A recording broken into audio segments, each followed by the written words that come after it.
Então eu estou falando aqui, mas só o pessoal da internet que está vendo lá por causa da filmagem. Então fica aqui na frente, ó. Aqui, pronto. E esse game que foi socializado aí, vocês podem baixar pela internet também, é um game onde as crianças vão aprender a prender as drogas. Então começa lá prendendo a maconha, depois vai lá prende o crack, depois vai lá prende as drogas, até o álcool, a gente faz referência a ele. E quando ele atinge um objetivo, né, aí aparecem os malefícios das drogas e tudo mais. É desenvolvido aqui. Nós temos também um software junto com a Guarda Civil Municipal que está sendo desenvolvida para controle do ar. Desenvolvemos um software também para controle das ambulâncias da cidade de Tietê, de saúde. Então é essa ação social que a gente desenvolve aqui na FATEC. E também fazemos parte desse importante comitê das bacias hidrográficas do Rio Sorocaba e Médio Tietê. Tá certo? Então sejam bem-vindos. Eu peço que todo mundo assine a lista. Tem uma ata da reunião anterior que os que estiveram presentes e ela foi passada anteriormente também assine. E eu passo então a palavra ao Poga. Oi?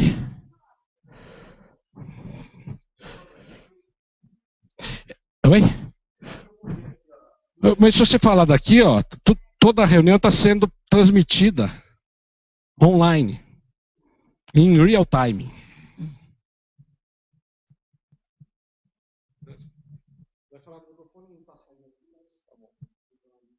Bom dia, agradeço aí a gentileza aí da inversão de pauta. São apenas duas observações em relação ao termo de referência. Eu estou usando aqui a experiência que eu adquiri lá no Comitê PCJ, onde nós temos aí uma atuação em tempo real do Ministério Público acompanhando as câmaras técnicas e grupos de trabalho.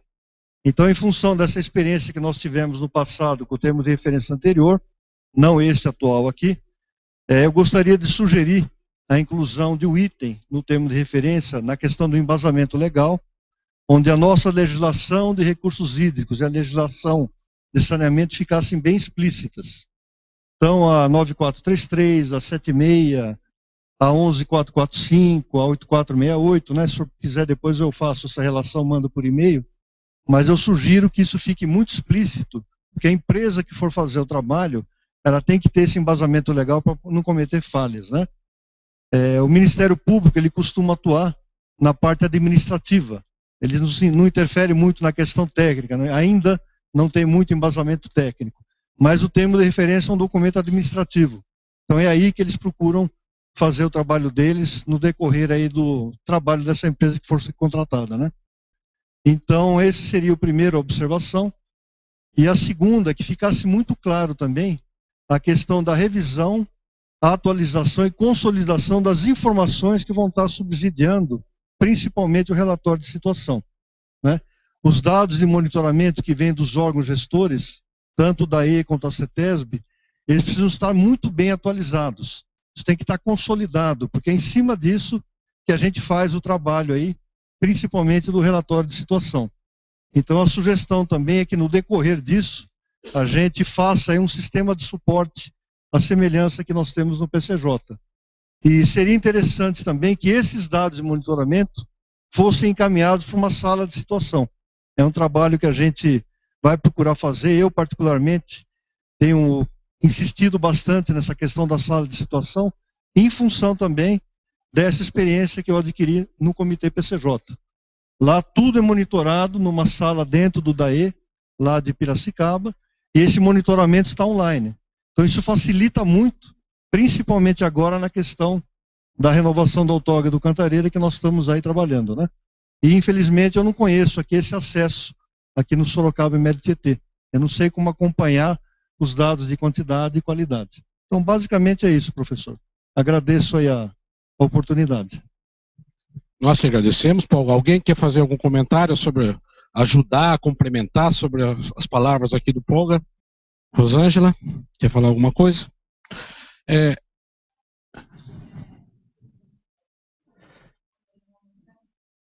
Tá certo. Nós temos aqui O Wendel quer falar? Faz favor, Wendel, vem aqui à frente. Eu peço a todo mundo que quando for falar, venha aqui à frente, porque está transmitindo isso para esta reunião, tá certo? Bom dia a todos. É só primeiro divulgar um evento. Contra a sala de situação, não sei quem está aqui acompanhando mais os projetos, nós tínhamos no ano passado um projeto, que era o que brinca do Palácio das Águas, que era um prédio que a gente, com recursos FEIDRO, ia colocar todos esses órgãos afins, né, do Comitê de Bacias para uso. Uma das construções e das obras era justamente a implantação da sala de situação. O projeto foi aprovado, foi montado aqui nesse comitê, foi aprovado aqui em deliberação, foi para São Paulo e lá o Estado cortou, achou que era inviável, e esse dinheiro, inclusive, que nos foi surrupiado pela Secretaria de Saneamento e Recursos Hídricos no início desse ano, grande parte desse recurso era para construir, montar esse sistema, e que teríamos, inclusive, toda essa tecnologia com a sala de situação. Vamos continuar insistindo nisso, né, de alguma forma, para a gente conseguir implantar essas coisas aqui no nosso comitê. Então, por isso que nós não temos sala de situação e não vamos ter ainda por um bom tempo. Vamos tentar dar um jeito de escapar dessa autocracia do Estado. E eu queria divulgar um evento muito importante, principalmente aqui o pessoal de Tatuí que é envolvido nisso, que é a questão do segundo seminário de irrigação em Itapetininga, dia 29, o dia todo, na Câmara Municipal de Itapetininga, onde será discutida e debatida a irrigação, recursos hídricos na zona rural, né, todo o processo, que agora ficou na moda, né, procurar culpados para a crise hídrica. Primeiro culpam Deus, né, que a piada mais engraçada é culpar Deus. Depois sobe para nós agricultores, nós é que acabamos com a água e tal. Então é muito interessante, um seminário o dia todo vai discutir o uso dos recursos hídricos na zona rural, no campo, DAE falando, CETESB falando, todo mundo falando, saneamento falando, pessoal da zona rural, técnicos da CAT, da Secretaria de Agricultura, para debater o assunto, novas propostas, novos subsídios para a área para irrigantes, né, novas tecnologias para economizar água com a irrigação, enfim, um evento extremamente importante do nosso vizinho aqui do Alto Paranapanema e muito bom para a gente que é perto, que é aqui em Itapetininga. 29 de julho, o dia todo, deve começar às 8h30, 9 horas, tem lá apresentação, café, na Câmara Municipal de Itapetininga. Então, para nós é muito importante. Inclusive, eu digo que Tatuí tem uma tradição de irrigantes, né, produção de grama, de hortaliças também, de frutas, e tem um fato histórico, né, há alguns anos atrás o comitê trouxe a Câmara Técnica de Planejamento para Tatuí, por quê? Por causa do conflito pelo uso da água entre os agricultores e a disponibilidade de água para a população. Houve um conflito por causa do uso do Ribeirão Pederneiras. Então foi uma reunião muito histórica, o comitê veio aqui para mediar tudo isso, e suscitou a captação de água do município passar a ser feita no Rio Sarapuí pela Sabesp. Então é muito importante, muita gente que a gente conhece trabalha com isso aqui, é envolvida nisso, então é um assunto bastante caro para todos nós. Então, nós que estamos pertinho aqui, vamos lá, as inscrições são pela internet, no site deles lá, segundo Seminário Rural de Saneamento Rural. Saneamento Rural.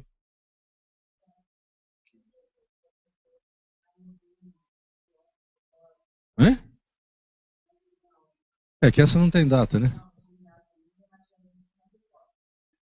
O Jorge Ogal é da FAESP, né, da Federação da Agricultura do Estado, e ele representa a gente, a sociedade civil, inclusive no COFEIDRO, no Conselho do FEIDRO, e ele vem fazendo um trabalho muito interessante do CAR, da divulgação do CAR e ajudando os agricultores e quem é da área, ambientalista, enfim, para fazer o CAR, que é o Cadastro Rural, né, Ambiental Rural, que está atrasadíssimo aí, tanto que foi renovado por mais um ano, porque muito pouca gente fez.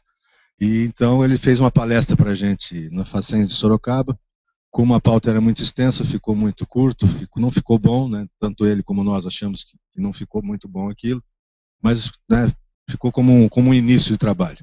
E aí surgiu uma ideia nossa do comitê, o pessoal do Sindicato Rural de Piedade, o pessoal do comitê, enfim, das câmaras, de se produzir um evento. Então, esse evento vai ser em Biúna, porque os formadores do Rio Sorocaba, vocês sabem, né, e da represa de Tupararanga, em Biúna. Então, era para ser em julho, mas é mês de férias, enfim, essa questão dos projetos FEIDRO, que acabou, a deliberação foi em 3 de julho aqui em Botucatu, ficou meio apertado. Agora, em agosto é o mês do aniversário, nós teremos uma série de eventos comemorativos dos 20 anos do comitê, né, só de passagem falando. Este evento em Ibiúna, então, é um evento CAR, vai ser um dia todo em Ibiúna, promoção do comitê, e nós pedimos para ele para fazer um dia de campo, que isso é interessante, né? Não adianta você ficar o dia inteiro trancado numa sala, né? Então, ele vai poder falar o tempo que quiser, ele falou muito pouco da outra vez, e depois a gente vai para um dia de campo, enfim, e é para estudantes, para ambientalistas, para quem é de comitê, para quem não é, para produtores rurais, enfim, na subbacia do Alto Sorocaba, que é muito importante para nós. Então é isso. Obrigado. Obrigado, Wendel. Rosângela? Bom dia a todos, e aproveitando que está sendo transmitido, só queria informar, principalmente aqui a Eleusa que está acompanhando, o Wendel que está acompanhando, principalmente a reunião do Fórum Paulista, foi marcada dia 15, nós recebemos um e-mail a respeito da reunião do Cofeidro. Ela não está, ontem à noite ainda não estava na página, mas, segundo o secretário executivo da Secofeidro, os documentos serão disponibilizados e, na pauta, os secretários executivos foram chamados para que dia 21 haverá uma reunião em São Paulo para discussão do Manual de Procedimentos Operacionais do FEIDRO. Como foi dito na própria reunião, foi solicitado não só pela sociedade civil, mas também pelo segmento dos municípios, nós vamos tentar trazer a discussão do manual aqui, pelo menos para o comitê. Espero que isso atenda. Nós não temos ainda o material na mão, o material será disponibilizado na página do SIG-RH. Acho que é só isso. Alguma pergunta quanto a isso? Eleusa, Wendel? Não? Não, nós não recebemos também, tá? Nós não recebemos. Os únicos que receberam, por enquanto, todo o material do Cofeidro foram os conselheiros. Os conselheiros já receberam todo o material. Mas a informação é que será disponibilizada antes da reunião. A reunião do Cofeidro está marcada para o dia 23 de julho. Muito obrigada. Eu agradeço. Algum informe mais? Alguém queira fazer? Eu vou pedir então que o Bruno e o Carlos da empresa façam a apresentação do acompanhamento do plano de saneamento do relatório de situação do processo de contratação do plano de bacia.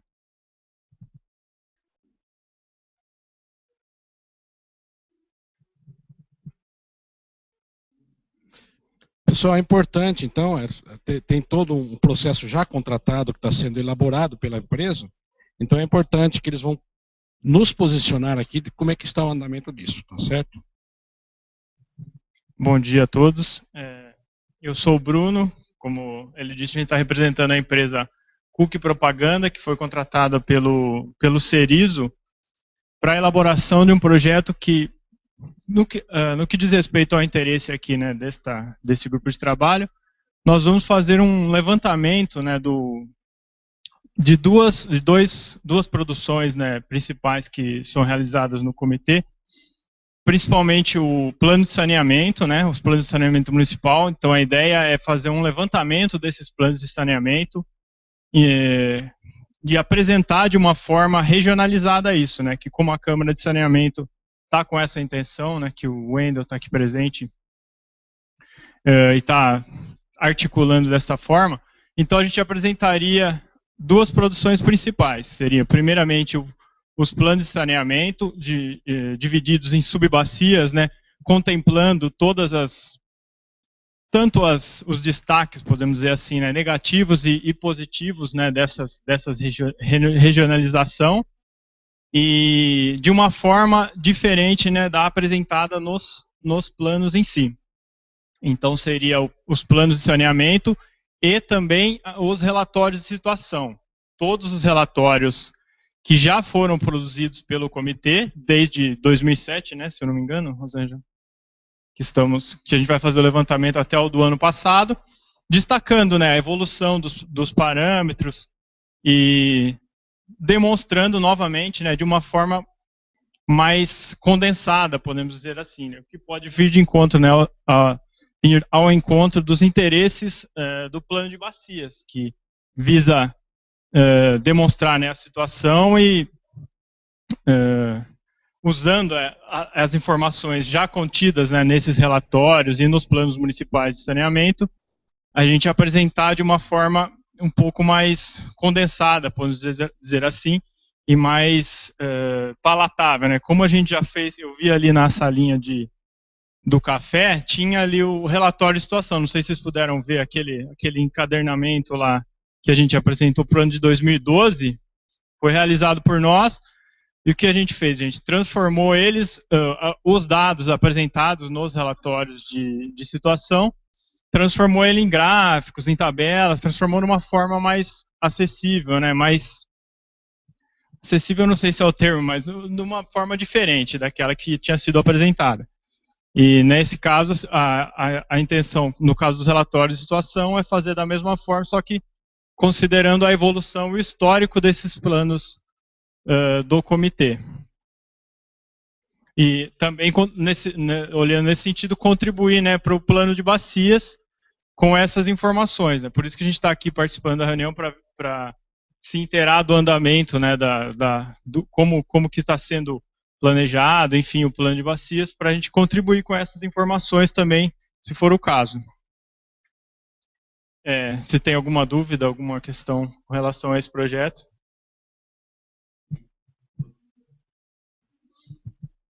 Pessoal, fique à vontade para perguntar. É o momento, tá certo? Fique à vontade. É o momento de nós perguntarmos, de questionarmos e cobrarmos.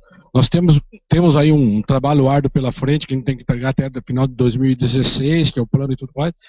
E toda reunião é importante que todo mundo participe, e cada um saia aqui com a sua tarefa, vamos dizer assim, para que a gente possa dar continuidade aos trabalhos. E toda vez que a gente contrata uma empresa, é importante que também a gente cobre da empresa, né, Carlos, que entregue aquilo que realmente a gente precisa. E a gente está na Câmara exatamente para isso, né, para pedir as contribuições, que a Câmara, no caso, o grupo de trabalho aqui, está devidamente capacitado para isso, né, para contribuir com o nosso trabalho também.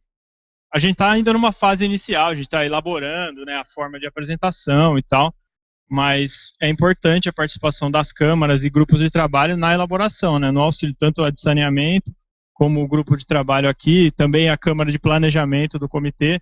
É importante a participação daqueles que estão diretamente envolvidos nisso, no auxílio, né, da elaboração desse nosso trabalho. Mais algum questionamento, pergunta? Só? Rosângela? Tranquilo? Otília, alguma coisa que eu tenha aí para eu falar? Tá, então eu vou... Obrigado, viu, Bruno? Vou passar então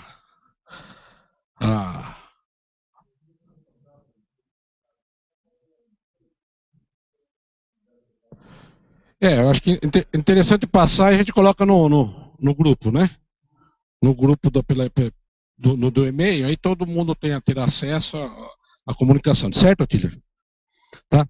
Então eu vou convidar, primeiro agradecer a presença então da Nilceia e do Bruno, do CRHI, aqui né, nos honrando com a presença de vocês aqui, importante, e eu sei que muita gente aqui sabe bastante, né? Mas a gente nunca pode perder uma oportunidade de nova aprendizagem, tá certo? Então, eles vieram aqui para nos ajudar, para falar como é que se elabora o plano e tudo mais, e vamos aproveitar então esse conhecimento, tá?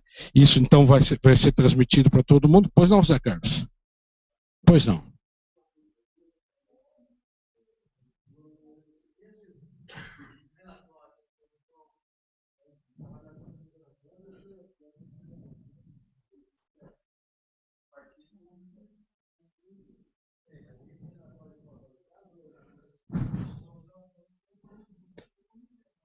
Eu sou o relatório de situação, Ferreira. Da situação. Hoje está desatualizado, claro. Certo? Por isso que está.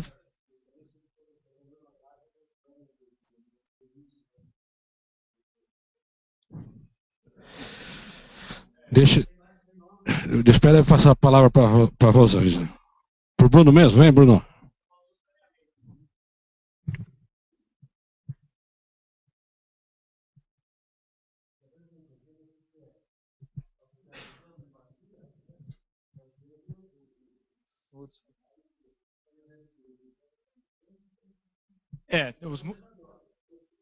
Isso. São duas coisas diferentes, na verdade. A gente vai produzir com os planos de saneamento um caderno, né, condensando as informações dos municípios da bacia e também dos relatórios de situação, aí desde 2007 até 2014, né, que temos produzido já. E aí, com relação ao plano de saneamento, a gente precisa consultar os municípios, né, para ver se não foi, porque eles têm o plano, mas a gente precisa consultar todos eles para ver a situação deles, se ele já foi atualizado, se foi modificado. Pode ter acontecido isso, e aí a gente vai precisar entrar em contato com os representantes dos municípios. Obrigatório.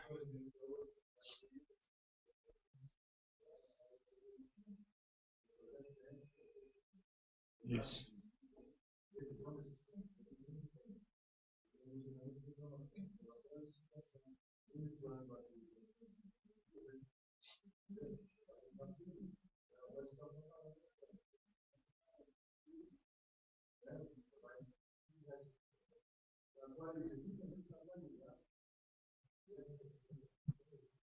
Para dar um parecer de que pé está, né, os planos de saneamento. Isso.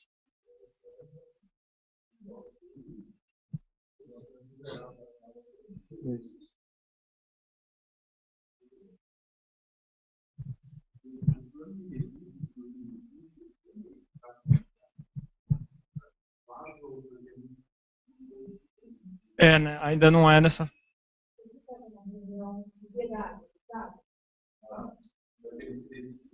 Uhum.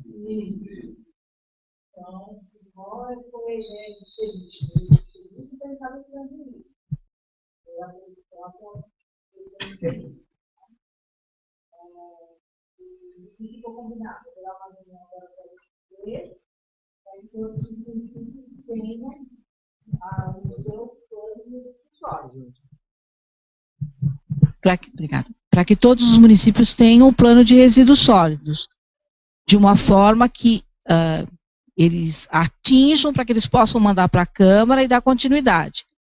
E faltam quanto? 13. E a prefeita, o Osmar não está aqui, né? Não tem do Cerizo. A prefeita também chamou mais uns 2 ou 3 municípios da região metropolitana. Então, é essa a ideia, caminhar desse jeito.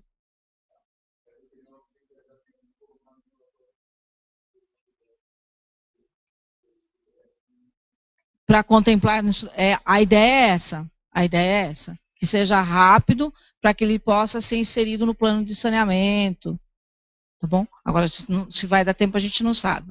Mas a reunião do dia 23.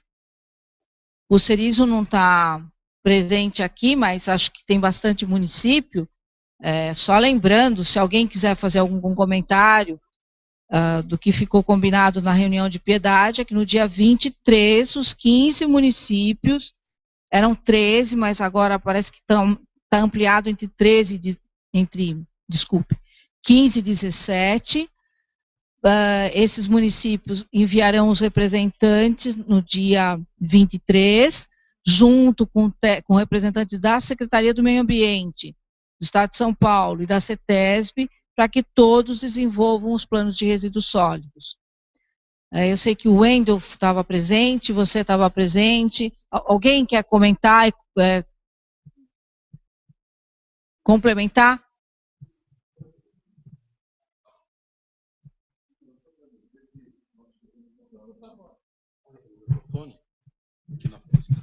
Ok, bom dia a todos. Eu sou James de Boituva, da Secretaria de Agricultura e Meio Ambiente, Departamento de Meio Ambiente. A gente tem acompanhado de perto isso porque Boituva, ele já tinha o plano e decidiu se aprimorar atualizar, melhorar esse plano. E nós já estamos na fase do decreto.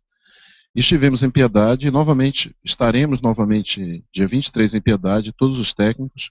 Confirmamos com o Benê, né? Confirmamos lá com... Vai ser no mesmo local, dia 23, a partir das 9 horas. Tem início para começar, mas não tem para terminar.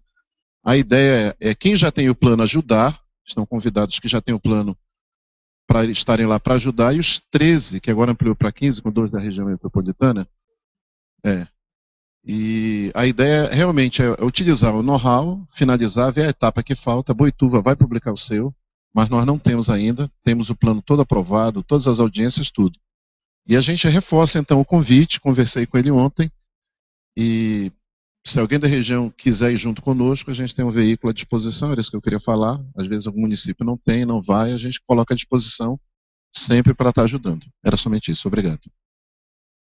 Nós que agradecemos. Mais alguma pergunta, questionamento? Pode falar, Rosângela. Desculpa, faça favor. Não, acho que... Bom, acho que está esclarecido, né, por enquanto.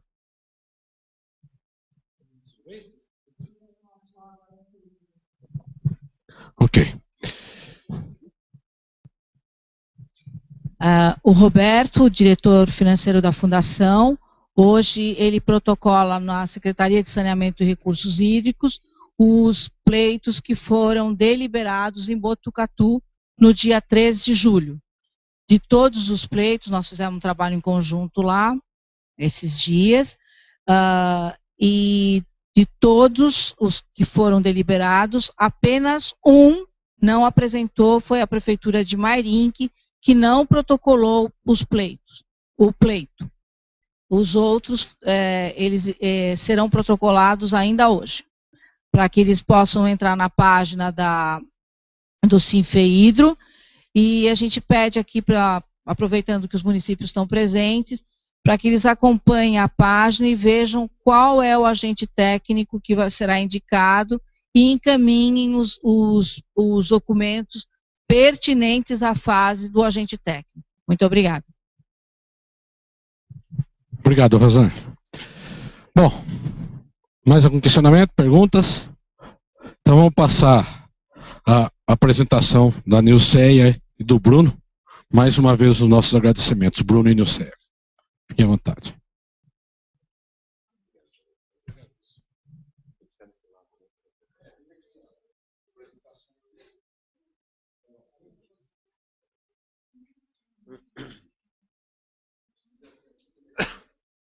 Me dá? Melhor. Bom, bom dia a todos. Meu nome é Bruno, ela é Nilceia, a gente trabalha na coordenadoria trabalha na CRHI. A CRHI ela faz parte da estrutura da Secretaria de Saneamento e Recursos Hídricos, né? É o órgão basicamente responsável para implementar a política estadual de recursos hídricos, coordenar a implementação da política estadual de recursos hídricos, né? A CRHI tem 3 departamentos, né? O DECIG, o Departamento de Comunicações e Informações, que é quem atua como a Secretaria Executiva do CRH e faz as nossas publicações, né? Até o guia paulista que eu vi, acho que na outra sala, a produção deles. O DOF, que é o Departamento de Operacionalização do FEIDRO, né? Mais conhecido só como FEIDRO, e a gente que trabalha no DGRH, Departamento de Gerenciamento em Recursos Hídricos, que pensa mais na questão dos instrumentos, né, e como melhorar e fomentar a aplicação dos instrumentos de gestão, previsto em lei, tal como o relatório de situação das bacias. Próximo, por favor. Essa é um breve sumário do que eu vou falar aqui, como o convite, né, na pauta estava o que é relatório de situação, eu tentei ser mais generalista possível, sem focar muito nos vários aspectos do relatório de situação, né? Então, eu não sei se a apresentação está num nível de especificidade de acordo, mas qualquer coisa pode perguntar e a gente para e explica, né? Então, próximo, por favor. Mais um. Então, uma breve introdução, né? O relatório de situação existe porque a política estadual de recursos hídricos, né, que foi promulgada pela famosa 7663, estabeleceu o relatório como instrumento de acompanhamento da efetividade ou da eficácia dos planos, né? Relatório estadual é o instrumento de acompanhamento do plano estadual, e o relatório de situação das bacias, o de vocês, é o instrumento de acompanhamento do plano de bacias, né? Então, avalia a eficácia desses planos, né?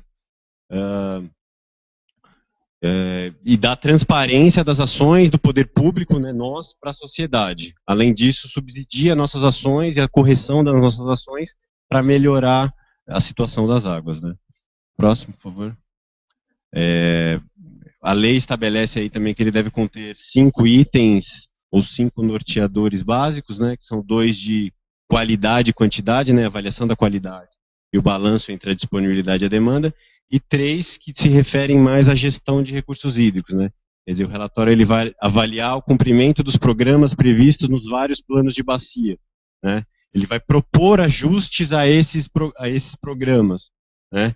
Ele vai também dizer quais foram as decisões tomadas pelos conselhos, sejam conselhos estaduais ou os fóruns regionais, né? Os parlamentos das águas, vocês aqui, o Comitê de Bacia, como essas decisões estão afetando a situação dos recursos hídricos, né? Mais um. Então, diria que essas duas primeiras, esses dois itens são da situação e os outros 3 são da gestão. E é esses 3 que é a grande dificuldade de avaliar para a gente da CRHI e acho que para vocês também. Próximo, por favor. Ele deve responder algumas perguntinhas, né? Quer dizer, que todo mundo tem. Qual o estado dos recursos hídricos, né? Com relação à disponibilidade e à demanda de água, né? Como as atividades econômicas estão impactando essa disponibilidade e essa qualidade de água, né? Quais atividades socioeconômicas estão sendo prejudicadas, né? Teve até um caso recente aqui na bacia, acho que o Lava Pés, aqui, né? O caso da Duratex, que teve que correr atrás do reenquadramento do rio. Acho que é um caso bem a ver com esse item, né? Quer dizer, a empresa teve que paralisar ou nem sei a situação, ou demitir funcionários porque não tinha água para fazer captação no rio, teve que correr atrás do reenquadramento, foi um rolo danado. Quer dizer, não é só as atividades econômicas que prejudicam, né, o rio, quer dizer, a baixa qualidade de rio ou baixa disponibilidade também afeta as atividades socioeconômicas. Quais os impactos desses indicadores, né, na água e no meio ambiente? Mais um. E o que a gente está fazendo, né? Que medidas estão sendo tomadas para conservar, remediar, recuperar a qualidade desses rios ou a quantidade, a disponibilidade e afins, né? Ou para otimizar a demanda, né? Que é o caso que a gente vive em São Paulo agora. Um breve histórico do relatório. Basicamente a política falou tem que fazer, mas não falou como, e tinha o SIG-RH, né? O sistema ele estava numa fase bem embrionária na época, então falou que tinha que fazer, mas ninguém fazia, né? Teve algumas iniciativas isoladas, notadamente o PCJ fez em 94, 95, que era um diagnóstico do plano deles, que foi o primeiro relatório de situação. Alguns relatórios esparsos, né? Teve o famoso relatório Zero em 2000, que foi um projeto do CORE, que deu algumas diretrizes para os comitês, eu acho que a maioria acabou fazendo nessa época, 2000, 2001, 2002, mas também ficou por isso mesmo. Mais um. Em 2007... teve uma oficina em São Pedro, né, aqui perto, que discutiu o uso de indicadores para o relatório de situação, seja de bacia, seja estadual. E chegou num hall de indicadores, lá era mais de 100 na época, para padronizar a elaboração dos relatórios, né. Por isso que 2007 é a data que todo mundo tem como base, porque foi quando mais ou menos a coisa nivelou, né, para o bem e para o mal. Se decidiu, né, o IPT sugeriu uma estrutura chamada de FPIR, que foi uma adaptação de um modelo que a Agência Europeia de Meio Ambiente usava na década de 90, eu não sei se ainda usa, mais um. E desde 2007, 2008, porque foi no ano seguinte, né, que se elaborou, mas desde 2007 e 2008 todos os comitês têm feito anualmente nesse mesmo formato. Mais um. Rapidinho sobre o FPIR, né, o FPIR, então, ele é derivado da metodologia do PSR, né, pressão, estado, resposta, né, ele é só um desmembramento. Ele interrelaciona 5 grandes categorias, né, que supostamente tem uma relação entre elas e deixa eu mostrar mais um. Quer dizer, tem uma força motriz, que é o crescimento econômico, a produção industrial, a produção agrícola, quer dizer, as atividades econômicas, elas geram uma pressão, né, nos recursos hídricos, né, elas forçam uma pressão nos recursos hídricos, talvez uma pressão não natural, né, que puramente antrópica, né, essa pressão pode ser traduzida em demanda de água, captação, uso excessivo de água, geração de resíduos sólidos e afins. Essa pressão altera o estado dos recursos hídricos, né, a partir do momento que você lança um esgoto, né, num corpo hídrico, ele nunca mais vai ter aquelas características naturais. Então, altera o estado do corpo hídrico, ou altera o estado do meio ambiente. Essa alteração do estado desordenada pode causar impactos na sociedade, né? Quer dizer, se você lança esgoto num rio, vai ter aumento da mortandade de peixes, vai ter doenças de veiculação hídrica, isso vai causar um impacto indireto na sociedade, vai diminuir a produtividade, vai diminuir a arrecadação do município ou dos municípios. E isso tudo demanda uma resposta, né? A gente sabe que a coisa está causando no meio ambiente, que o impacto está sendo feito, então a gente, a sociedade, o poder público, os fóruns, né, os colegiados, tem que dar uma resposta para essa situação. Mais um. Processo de elaboração, também rapidamente, mais ou menos entre janeiro e agosto a gente coleta os dados, né, a gente manda ofício para as instituições da CETESB, Ministério do Meio Ambiente, Secretaria de Saneamento, né, ofício, e-mail, afins, pedindo os dados com base no que a gente consolidou no ano anterior, né. A gente faz uma oficina com os comitês em meados de setembro, que vai ser a próxima, né, daqui um mês e meio, para a entrega desse material e a entrega da metodologia, mais ou menos o que eu estou falando aqui. Os comitês, bem da verdade, a Secretaria Executiva dos comitês, junto com as câmaras técnicas, elaboram um relatório de situação com base nessa metodologia, entre setembro e dezembro. No final do ano, o comitê tem que aprovar o relatório, por ser um instrumento, né? A deliberação 46 prevê que se aprove em plenária, né? Então o comitê faz uma plenária. Até 31/12, né? Até o último dia útil do ano, o comitê tem que entregar esse relatório aprovado. Mais um. A CRHI avalia, né? Desde 2013 a gente está avaliando por conta de uma deliberação que saiu em 2012, que eu vou falar um pouco mais para frente. Essa avaliação traz as fatídicas notas, né, do relatório, que eu também acho meio complexa, mas temos que dar uma nota, e apesar de não ser escola, enfim, tem muita gente que não gosta. Depois da avaliação, a gente faz uma revisão e ajustes com base tanto no que os comitês apresentaram, vocês apresentaram, como com conversas, como com pesquisas, para melhorar esse rol de indicadores ou essa metodologia e afins. Ano passado a gente teve cerca de 80 parâmetros e recebidos de 8 instituições, mais ou menos. Mais um. Bom, a estrutura hoje do relatório ela é ditada pela deliberação CRH 146, né, que estabeleceu prazos, procedimentos e critérios para o plano e para o relatório. Também ela estabelece um roteiro auxiliar, né, para a elaboração do relatório de situação, acho que todos conhecem. E esse roteiro ele diz mais ou menos, né, que o relatório ele tem que conter a série histórica dos dados, né, apresentados, né, quer dizer, os 2007, 2008, 2009, 2010. Tem que ter uma análise da situação dos recursos hídricos com base nesse indicador, né, nesses indicadores, e tem que orientar para a gestão, né. Não é só falar, lembrando aqueles 5 itens lá, não é só falar da qualidade e da quantidade, que é a parte fácil, é falar o que tem que fazer para melhorar ou para contornar aquele problema identificado.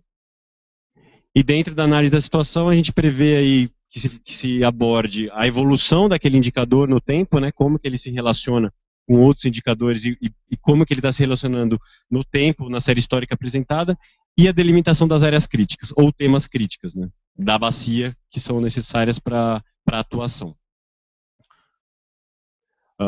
Pode passar até mais um. Aí, aqui.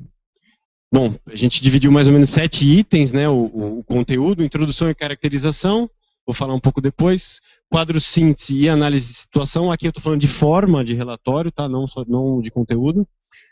Considerações finais, anexos, glossários, equipe técnica, terminologia técnicas e outras informações. É o conteúdo que a gente diz como mínimo para o relatório de situação das bacias, né, mais um. destaco esses dois, que é o quadro síntese e análise da situação, né, que é o conteúdo básico do relatório, do diagnóstico, de acordo com a deliberação, com a 146, né, quer dizer, vocês verem lá no roteiro para elaboração do plano de bacia, vai falar que o diagnóstico tem que ter um conteúdo básico, um conteúdo fundamental, é isso? É fundamental, é. E um conteúdo complementar. Quer dizer, o relatório de situação, ele sozinho não dá a situação da bacia para um plano de bacia, né? Então ele é um conteúdo básico, acho que é isso mesmo. Falar um pouco desses 7 itens rapidamente. A introdução. Pode passar. Bom, vai falar. Oi.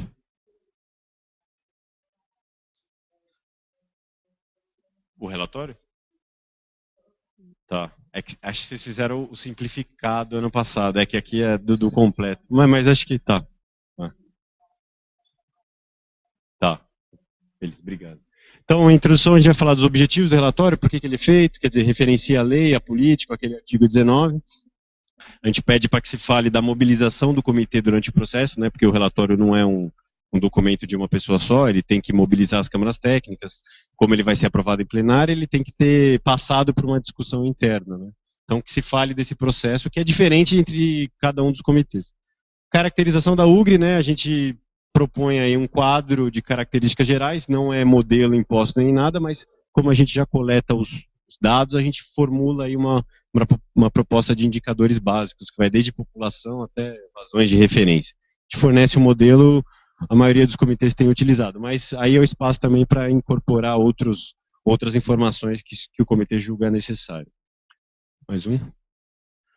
Quadro síntese da situação, né, quer dizer, ou síntese da situação, que é logo no começo do relatório, né, ele deve ser feito depois da análise do relatório em si, dos 80 indicadores, que são um rol de 20 indicadores, mais ou menos, que a gente elencou como os básicos do básicos, né, quer dizer, são temas que a gente dividiu, disponibilidade, demanda, saneamento, e dentro desses temas tem a série histórica também, com as informações, com índices semafóricos, né, as carinhas aqui, que apresentam dentro de uma faixa de referência como está a situação dos recursos hídricos naquele indicador, no caso a disponibilidade per capita e disponibilidade per capita de água subterrânea, superficial e subterrânea, né.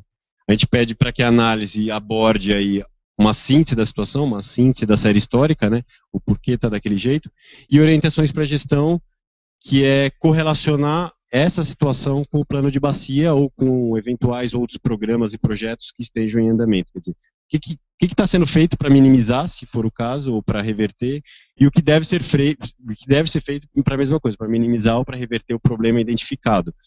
Sempre correlacionado com o planejamento, com o plano de bacia, que, enfim, tem problemas de data, está desatualizado para a maioria dos comitês, mas pensando no cenário ideal é esse. O relatório identifica e ele dá orientações para que o plano seja refeito, revisto, se for o caso, ou que indique que o caminho está no caminho certo. Próximo. Aqui já pulando, né, vim para o quadro síntese, que é para análise de fato do relatório, quer dizer, nesse relatório que vocês têm em mãos, não, eu acho que não vai ter... Ah, não, eu estou no quadro síntese ainda, né? Então vai ter sim, desculpa. Então, uma imagem de formato aí do relatório do Turvo Grande, né? A gente tem uns temas diversos aqui, a série histórica, informações daquele parâmetro naquele ano e uma análise contendo aquelas duas informações, a orientação para gestão e a síntese. Próximo. Quis destacar aqui o que a gente, desse relatório especificamente, por que eu pensei algumas análises, né, por que ele atende tudo aquilo que a gente prevê, né, e eu acho que está bem de acordo com o que a gente espera, né, quer dizer, ele apresentou uma análise da situação, né, quer dizer, um resumo da situação, né, em valores absolutos teve mais esgotos sendo coletados, uma vez que houve um incremento de 4,7, tem mais coisa lá, né, só destaquei. Ele indicou a tendência de evolução do indicador, né, quer dizer, implantou uma ETE na cidade lá, então futuramente vai reduzir a carga orgânica remanescente da UGRE. Né? Ele identificou as áreas críticas, que é importante, né, na nossa avaliação, para os próximos anos, a perspectiva de melhora para pelo menos em 3 dos municípios, classificados como ruim, uma vez que Catanduva está finalizando a construção. E ele trouxe informações complementares. Acho que a análise não pode morrer nos indicadores, a gente sabe das deficiências dos indicadores, especificamente desses indicadores do FPI, então tudo que tiver para agregar a análise daquele tema ou daquele indicador tem que ser trazida, que foi o caso aqui, né? Teve um levantamento do comitê lá na regional da Sabesp e viu os investimentos realizados, que foram muito, né, na UGRI, então trouxe melhorias para essa UGRI em questão. Então, síntese da situação, ok. Quadro síntese de novo, aqui falando daquele segundo item, orientações para gestão, né? Indicou as ações para minimização dos efeitos negativos, sim, ele identificou, né, onde está o problema e agora ele indica o que ele tem que fazer para resolver, né? Então, com vistas a diminuir a pressão que essa ineficiência causa nos mananciais, devem ser incentivadas ações de controle e perdas, né? Quer dizer, não basta identificar o problema, tem que falar o que vai fazer. Ou melhor ainda, né? Ações com esse escopo já estão previstas na meta tal e na meta tal do plano de bacia. Quer dizer, então, bom, a gente sabe que tem um problema, está fazendo, né? Já tem uma meta delimitada. Correlacionou com o plano de bacias. Então, orientações para gestão também, né? O Comitê Turvo Grande aí, bem avaliado. Análise da situação que não vai ter no relatório de vocês, porque depois eu vou falar dos 2 formatos que a gente implementou. Aí é basicamente os 80 indicadores, ou o número que a gente tiver naquele ano, numa estrutura bem parecida, né? Indicador, parâmetro, a informação dele, né? Quer dizer, gráfico, mapa, ou seja lá a forma que a gente decidiu para apresentá-lo, e a análise, né? Essa análise contém aí tendência da evolução, área críticas e dados complementares, se for o caso. A gente manda essa planilha, chamada de planilha modelo, também para o comitê, já vai formatada com os dados preenchidos, e o comitê, enfim, usa ela como base ou usa inteiramente, pode até digitar ali no campo, se assim quiser trabalhar com o software lá, o Excel. Essa análise da situação, ela tem que conter essas duas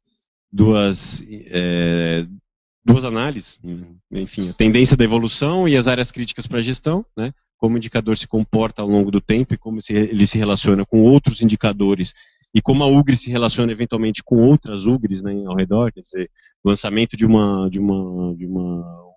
ou a transposição de águas de uma UGRI, como é que ela afeta a disponibilidade, né? A gente tem isso lá em São Paulo, aqui no Paraíba, enfim. Pode ir. Aqui também eu destaquei do relatório do Turvo, não, acho que aqui não foi foi do Turvo, só que do ano anterior, né? Quer dizer, tendência de evolução, né? Entre 2007 e 2012 houve redução na quantidade de carga orgânica, né? Representava cerca de 40% dos municípios da UGRI, outros 40% apresentavam índice de atendimento entre 70% e 90%, quer dizer, faz uma análise da situação no que for pertinente, né? E áreas críticas aí, dá mais um, por favor? No caso do Pontal, né? A área crítica não precisa ser uma área física delimitada, pode ser um tema crítico pode ser outorga, pode não ter outorga para irrigantes numa bacia, que acho que é até meio comum, né? Pode não ter uma fiscalização eficiente do uso dos recursos hídricos, quer dizer, aqui no caso era a bacia a bacia que ainda é do Rio Santo Anastácio, então ele destacou isso lá.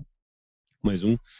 Outro exemplo aí, o pessoal do Turvo Grande mapeou o indicador de demanda sobre disponibilidade por município e viu onde estavam os valores mais expressivos, né? No caso aí de 500% da disponibilidade outorgado. Próximo. Então, fim da síntese da situação e fim da análise, a gente parte para os 2 últimos itens, né? Considerações finais, uma conclusão do que foi visto, do que foi analisado, e destacando as necessidades e os avanços para a UGRI, né? E aqui, enfim, é um item que talvez esteja no lugar errado, mas é onde deve-se fazer uma autocrítica do plano de bacia, né? Propondo eventuais ajustes e eventuais modificações nas metas e nos compromissos estabelecidos, mas acho que é uma autocrítica de cada comitê. Anexos, a gente disponibiliza alguns deles como bancos de indicadores, que eles servem para análise também, a série histórica dos indicadores, valores de referência de parâmetros, glossário, equipe técnica, terminologia e outras informações. Algumas a gente manda, algumas vocês inserem no relatório. Especificamente, falando de relatório enquanto diagnóstico, plano de bacia, assim, a gente até botei isso no final do que eu estava apresentando, porque assim, o relatório ele não é suficiente, né? A gente sabe das deficiências do relatório de situação. Particularmente, eu acho que o relatório de situação ele é muito mais para um acompanhamento rápido e uma tomada de decisão rápida do que como diagnóstico físico territorial que se prevê num plano de bacia, né? Então, seja o modelo que vocês façam de relatório de situação desde 2007, lá, o simplificado ou completo, ele é isso, é um conteúdo básico, obrigatório, composto por indicadores, né? Porque a deliberação fala que tem que ter indicadores para ter um entendimento fácil, né, para todo mundo. Mas ele não, sozinho, para plano de bacia, ele não atende, né? A deliberação fala aí de conteúdo fundamental e conteúdo complementar que só, né, o rol de indicadores não são abrangidos. Então, estudos, dissertações, teses, projetos FEIDRO, outros projetos, né, de âmbito federal, específicos à UGRE, ou projetos que a própria empresa elabore, né, ou estudos que a própria empresa elabore.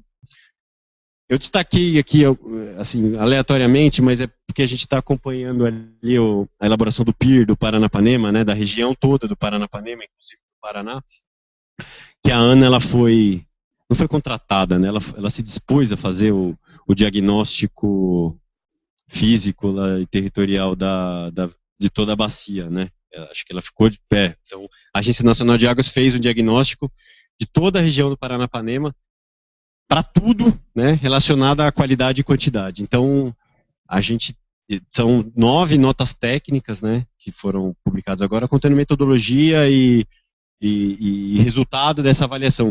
E é muito interessante, assim, foge até muito da nossa competência técnica ali na CRHI, produzir informações nesse âmbito, quer dizer, tem mapeamento de todas as demandas, sejam elas outorgadas, sejam elas estimadas com base na metodologia que eles fizeram, né. Tem o que eles chamam de balanço hídrico relacionado à demanda potencial, balanço hídrico relacionado à demanda outorgada, mapeado, né? Então você vê o trecho mesmo do rio ou do corpo hídrico que tem essa superexploração. Mais um.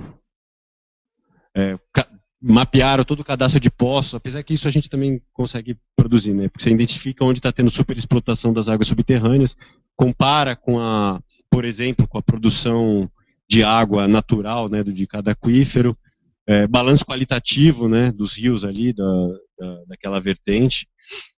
É bem interessante. Eu até recomendo que vocês entreguem para a empresa para dar uma olhada nessas notas técnicas, porque tem a metodologia e aparentemente dá para reproduzir. Basta ter tempo e vontade, né, digamos. Voltando um pouco, né, da estrutura, por que vocês não têm em mãos aquele calhamaço de indicadores? Porque no passado, atendendo um pedido dos comitês e também uma percepção nossa, né, de fazer o relatório o mais sintético possível, a gente bolou aí que a gente chamou de relatório simplificado, que é um relatório que contém só a introdução, apresentação, caracterização da UGRE e o quadro síntese, né, os 25 parâmetros substituiriam os 80 por serem mais representativos. E o completo é aquele formato que eu apresentei agora há pouco, né, que contém tudo. Então, isso foi o do ano passado e provavelmente desse ano também vai ter essa opção. Avaliação, né, por que desde 2013 a gente está avaliando o relatório e dando essa nota, né, porque a deliberação CRH 147, né, que foi promulgada no mesmo dia que a deliberação 146, ela deu critérios novos para distribuir recursos do FEIDRO, né? O dinheiro que o comitê recebe via deliberação do CRH, né, no final do ano e posteriormente do SECOFEIDRO em março.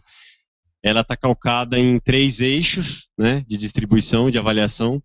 Um desses eixos são os indicadores de planejamento e gerenciamento, e dentro dos indicadores de planejamento e gerenciamento estão os relatórios de situação, que correspondem a 8% do total do dinheiro que será distribuído. Então, coordenação CORE, e a gente executa essa avaliação, tem umas planilhas e uma metodologia que a gente sempre divulga e deixa aberta, que chega nessa nota e que posteriormente se traduz em recursos do FEIDRO. E era isso. Estamos aí para tirar dúvidas. Pergunta? Eu acho que você tem que vir aqui por causa da...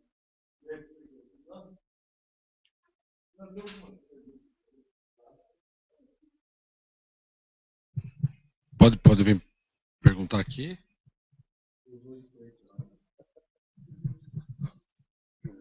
Obrigado. Roberto da Fiesp. Minha pergunta é o seguinte. Vocês têm o acompanhamento quali quantitativo. Então, vocês devem ter acesso a uma rede de monitoramento. Eu quero saber quem faz a aferição, quem faz a calibração, como que isso é consolidado e de que forma que o comitê poderia estar acompanhando isso no tempo real mais próximo possível. Porque a qualidade de todo o trabalho que vocês têm depende de informações que sejam fiéis. Então essa é a minha primeira preocupação.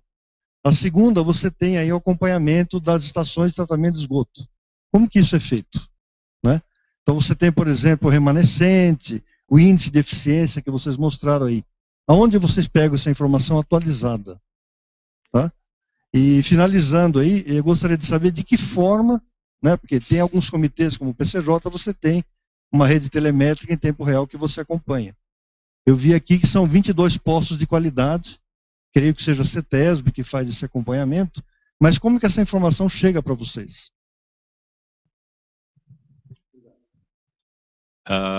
Bom, o indicador que a gente usa, e indicador em geral, tem o lado bom e o lado ruim, né? O lado bom é poder nivelar as informações para todas as UGRs, né? E isso também traz o lado ruim, que ele perde um pouco na qualidade, porque o indicador, ele foca mais nessa informação que seja básica para todo mundo. As informações a gente não tem as informações das estações de tratamento de esgoto diretamente. Nossos dados vêm da CETESB, que é o órgão que faz a gestão da qualidade, que publica em seu relatório de qualidade das águas os índices de coleta, tratamento e redução por município. Tem umas estimativas e tem visita em loco das ETS. Anual. Todo junho, julho eles publicam e um pouco antes eles mandam para a gente.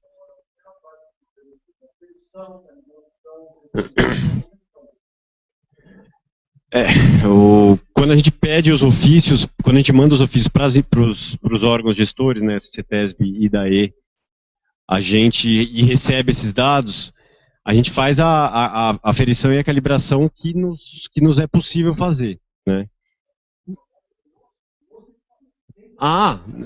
Não sei, a gente apenas pede...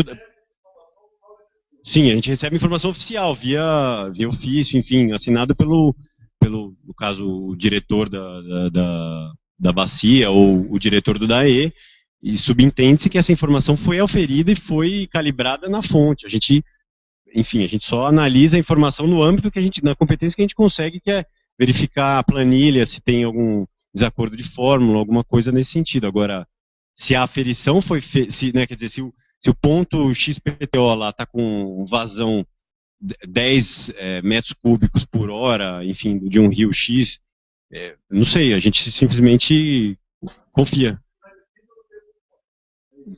Ou a gente acredita no que eles informam e tem um dado para passar, ou a gente não faz. Então...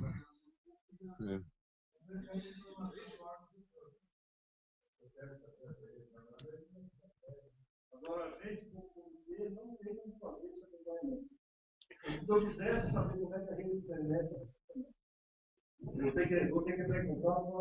Sim. O DAE, né, que é a maioria das secretarias executivas.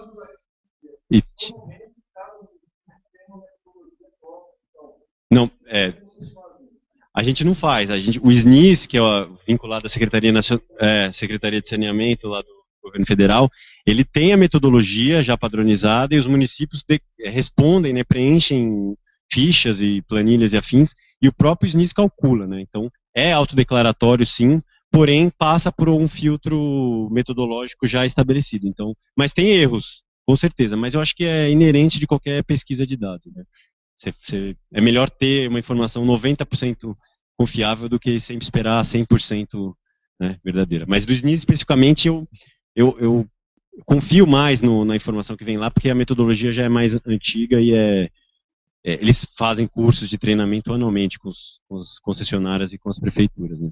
Mas do DAE, especificamente da rede, né, e do monitoramento da rede, vem ainda com alguns problemas. Da CETESB é uns problemas na metodologia, porque ela estima para resíduos sólidos com base na produção per capita, né, da população e de esgoto também, então dá uns... A gente sabe que não é exatamente aquele valor, mas é um indicador, né? O indicador ele só indica, né? A gente não produz o dado cientificamente perfeito, né? A gente produz indicações do como é que está a bacia, né? E o que a gente tem que fazer. Era isso?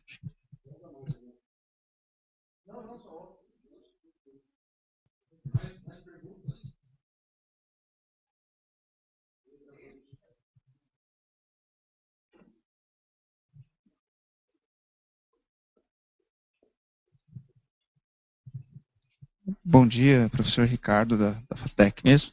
Eu vi que no relatório ele contém alguns casos de ações que foram tomadas por parte dos órgãos que necessitam de ações corretivas ou ações preventivas dentro do seu âmbito lá, dentro da sua competência de região. Então, o relatório ele mostra algumas ações, né, como você explanou aqui, e eu queria saber se essas ações que são registradas, elas tornam a se repetirem em alguns pontos diferentes, como a instalação de tratamento de água de Catanduva, são ações que acabam se repetindo ao longo da emissão desses relatórios. E eu queria saber se existe uma referência de outros casos semelhantes que puderam existir aí de outras regiões hidrográficas, por exemplo, ou que mesmo se houve casos reincidentes que possam ser acrescidos dentro do relatório como exemplo de soluções para as demais regiões. Você está me perguntando se tem outros relatórios que a gente considera bons que possam... Tá, isso tem. Acho que é melhor até eu mando depois para Rosângela ou para quem quer que sejam esses relatórios que a gente avaliou a nota 10, né? Acho que de cabeça eu confesso que eu não sei, assim, teria que olhar na nossa planilha. Um é o do Turo. Agora, outra pergunta eu confesso que eu não entendi.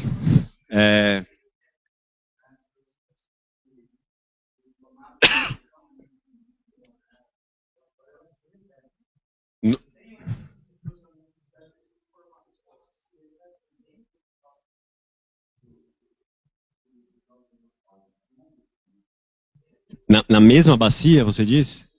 Por exemplo, nesse caso de Catanduva, lá da ETS...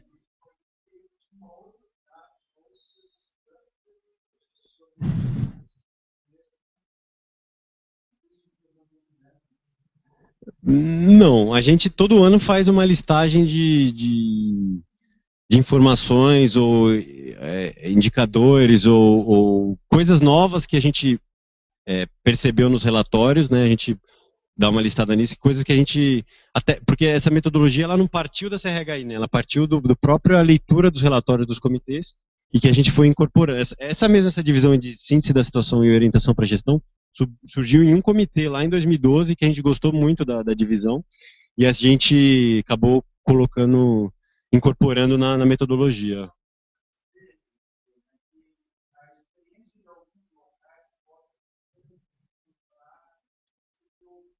Tá. Entendi. Você não está falando da elaboração do relatório em si, do resultado. Aham.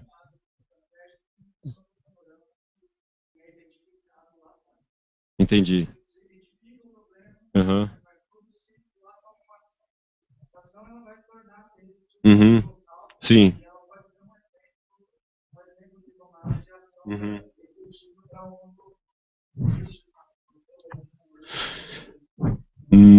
Não. Bom, em tese é o relatório estadual, né, que vai pegar esses exemplos, essas situações positivas e vai até nortear a elaboração do plano, né? Mas não é feito sistematicamente, não. É muito caso a caso, né? A gente lê todos os relatórios e vai destacando. Não tem uma planilha de acompanhamento nem nada do tipo. Bom.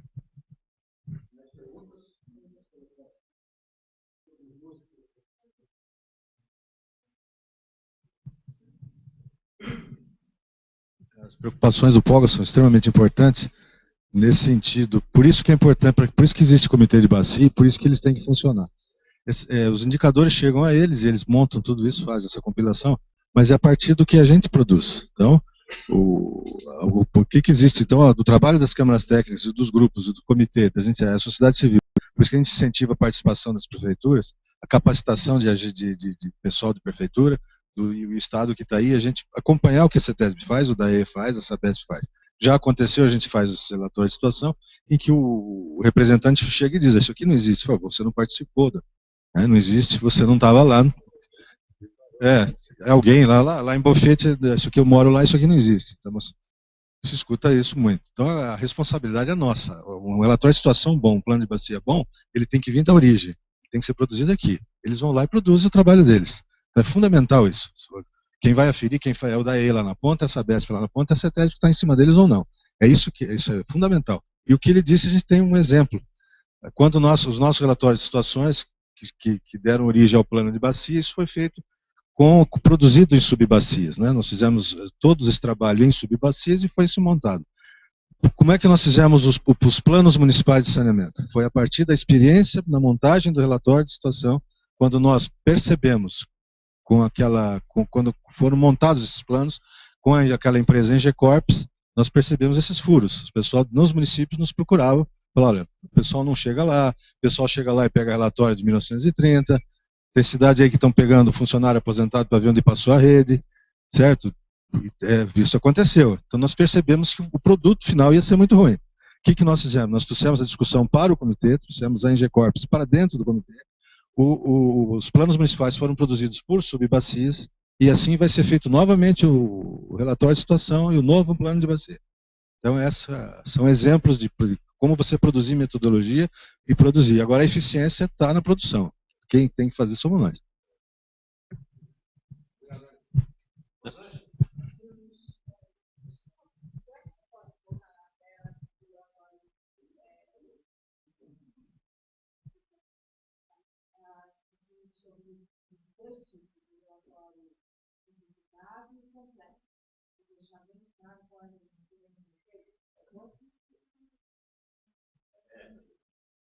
Uma diferença de estrutura, né? Mas o objetivo dos dois é o mesmo. Na verdade, o que a gente está falando aqui é que os 20, 25 parâmetros que a gente elencou lá são suficientes para analisar a situação da bacia naquele ano, né? E ali não, a gente está falando que são necessários os 80, os 70 e poucos que a gente usa hoje para analisar a situação da bacia naquele ano.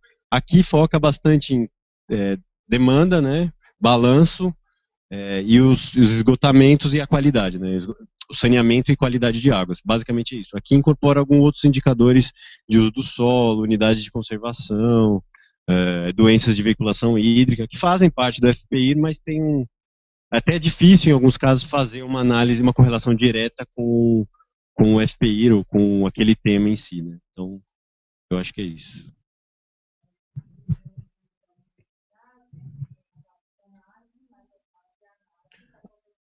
Está contemplada no quadro síntese ali que a gente chama, que tem esses indicadores e vai ter a mesma coisa de análise da situação e orientação para gestão, identificando as áreas críticas. Né? Quer dizer, sabendo que as metas do plano geralmente são direcionadas para saneamento básico, qualidade, quantidade e afins. Então é isso. Mas você pegar o relatório do Turvo Grande ano passado, apesar dele ter escolhido o modelo simplificado, ele agregou um monte de outras informações que não precisava, mas que, enfim, ficou ótimo, porque trouxe mapas e notícias de jornal da região, que o próprio indicador não traduzia, né? Casos específicos de mortandade de peixes ou de bacias comprometidas, que o indicador, por ele ser macro, ele não pegava. Então, não se prendam à forma também, porque o mais importante é o que está lá dentro, e a gente avalia, pensando em avaliação, tudo, né? Não precisa estar na caixinha daquele item para valer a avaliação de algum outro item, né? Então, fez uma orientação para a gestão lá no final, né? Quer dizer, fez igual o Mogi costuma fazer, um capítulo só para avaliar plano de bacia, todas as metas do plano e do lado o andamento, né, em percentual, aquilo vale muito mais do que qualquer outra coisa.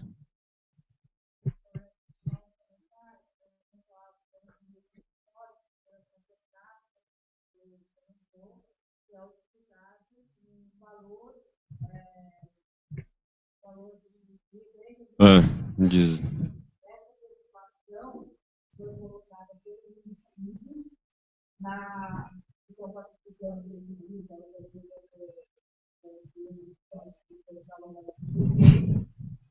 E, no primeiro momento, utilizará esse valor de referência. E, no segundo momento, o serviço está tentando fazer uma parceria com a universidade ou com outras empresas para que esse dado fique mais próximo da realidade. Então, esse dado será coletado, será um dado primário. Ele não vai ser para utilizar o valor de referência. Então, é uma preocupação dos municípios. Tem que para dimensionar os vários equipamentos que fazem parte do sistema de gerenciamento do território, eles acabam sendo certificados por utilizar esse parâmetro. Ou por um superdimensionamento, ou por um dimensionamento patente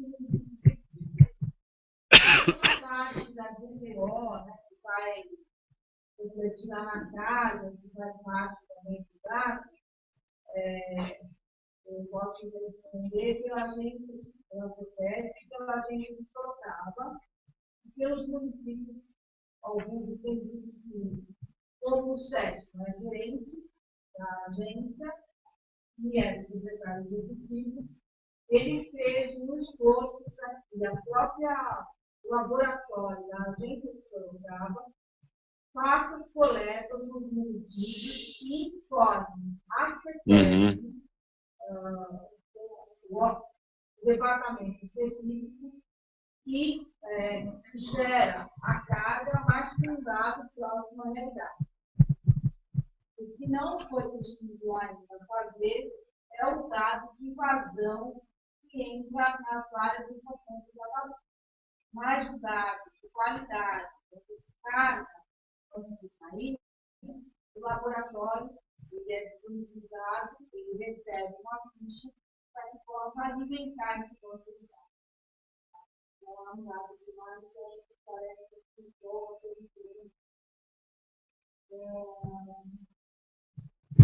outro ponto. Não, mas tudo bem.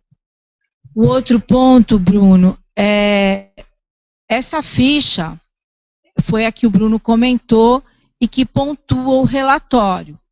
Então, nós trouxemos para que todo mundo olhe, né? E para que a gente saiba o que a gente tem que melhorar. E queria que o Bruno, se pudesse comentar a respeito disso, por favor. É a ficha de avaliação nossa. Pode passar? Pode passar. Eu não sei se tem uma pergunta. Se não vai ser tudo, por favor.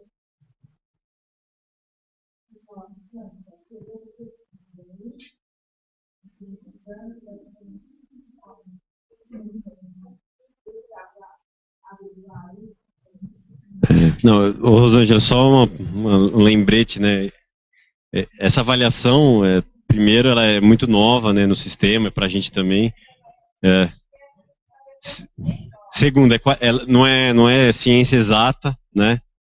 Terceiro, são várias pessoas, né? Então a gente divide um grupo, então cada cabeça uma sentença, então não existe jeito cravado certo de fazer o relatório, porque é um processo, né? A gente estabeleceu em 2013 esse jeito que ele pode mudar completamente.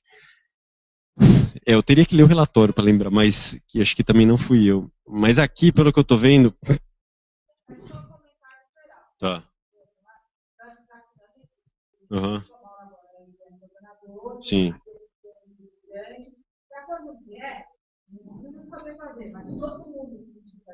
Uhum.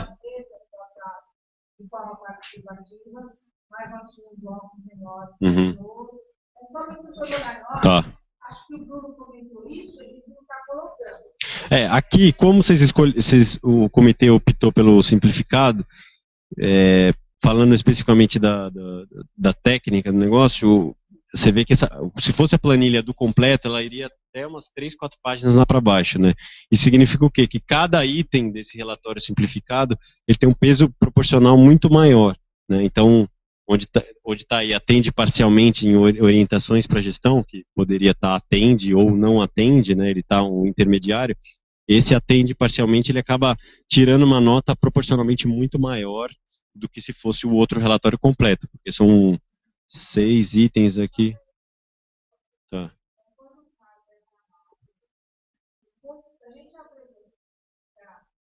Se a avaliação da CNHI atende parcialmente, a nota ela é mais penalizada. Sim, né? Se fizer um completo, mesmo atendendo parcialmente, a nota é menos penalizada. É menos penalizado nesse item especificamente, mas você vai ter outros 50 que podem ser penalizados. Então, enfim.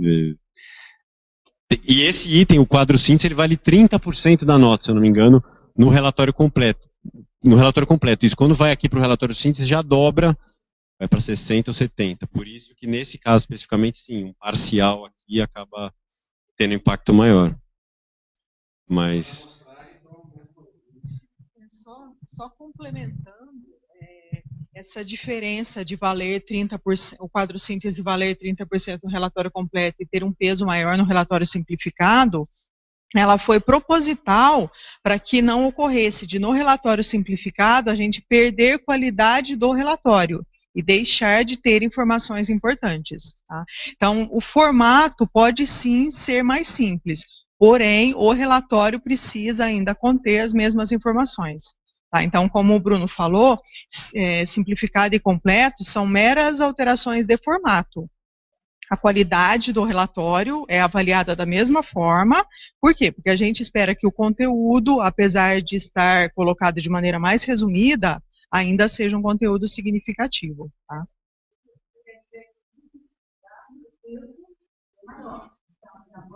Isso, como tem menos itens, como são menos itens avaliados, o peso de cada um deles acaba sendo maior. Tá? Essa é a única diferença.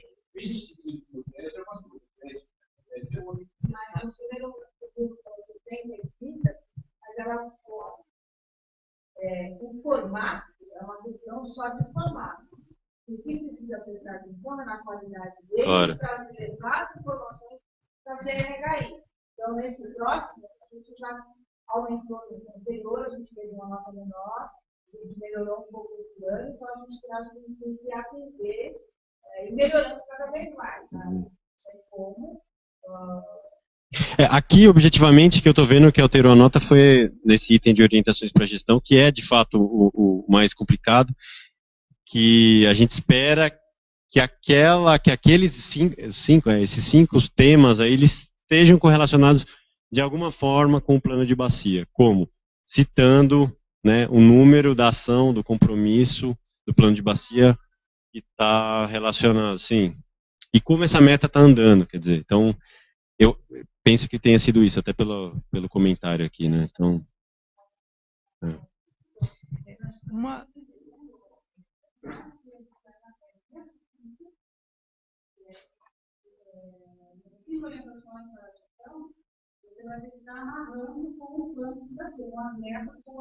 Sim, exatamente. A ideia é exatamente essa, que... Uhum. Seja o plano vigente ou a revisão, que você pode indicar uma meta. A ideia é exatamente essa, do plano.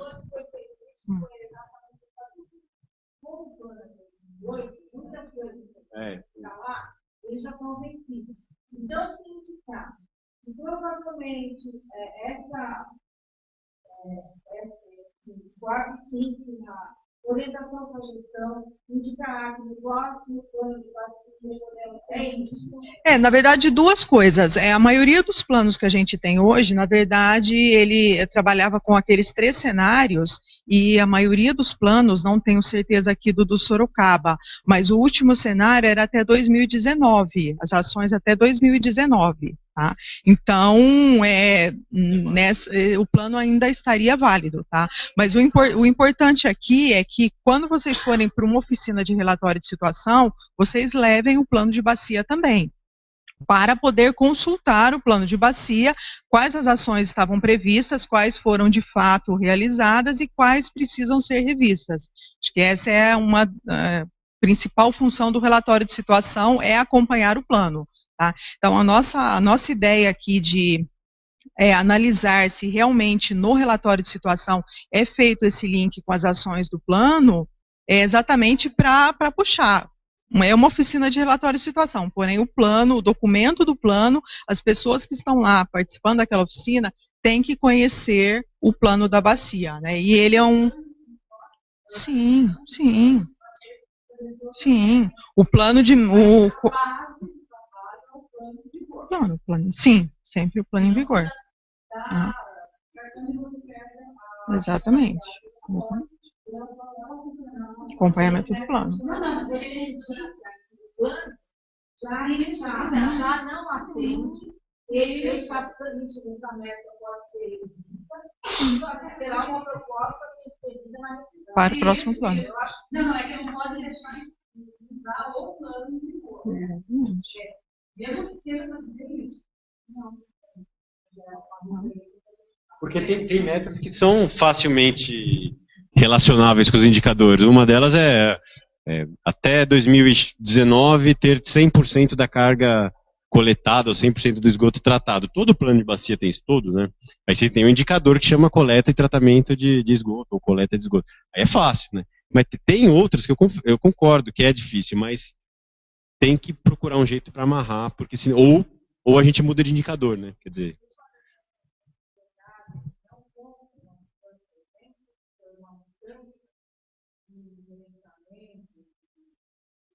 Nada foi a questão do desapego. Então, antes era, olha, fechamento do desapego. Tinha um procedimento, tem outro. Por isso, eu lembro que a gente conseguiu comentar que fazendo tudo que o plano de bacia já não vai atendido. Foi importante que a gente falou e vários municípios já estavam fechando. Então, é uma demanda que a gente precisa ter, e olhar no veículo que o senhor estava no SPT, vários projetos já estão voltados para esse tema. E a gente tem alguns ainda a atender, e eles são de feira. Então, só para a gente saber como que a gente pode melhorar. Nesse caso eu digo que foi por causa disso. Maior é ter o cuidado de argumentação de sugestão, fazer esse link, E se não tiver contemplado, desde que seja de fato uma questão problema, né? Quer dizer, não precisa inserir no próximo plano se não for identificada uma área crítica, um tema crítico para aquele tema.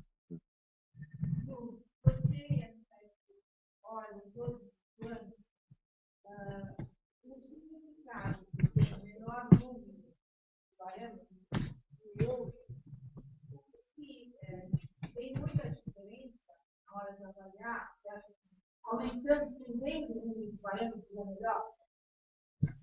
Eu acho que hoje, né, até 2015, acho que não. Né? Se você considerar tudo que você já fez desde 2007, 2008, 2009, que era mais ou menos essa estrutura do completo, as coisas, né, no meio ambiente, em recursos hídricos, não mudam nessa velocidade a tal ponto que você precise fazer um diagnóstico com 80 parâmetros, né? Eu acho que o relatório de acompanhamento do plano, que ainda não é o formato ideal esse, mas eu acho que ele tem que caminhar para alguma coisa periódica lá de 3 a 4 anos assim, e um diagnóstico mais robusto depois a cada 4 anos, né? Penso que para o comitê que fez os relatórios nos outros anos e está satisfeito com a análise, com a avaliação recebida, perfeitamente. Para a gente é indiferente, óbvio.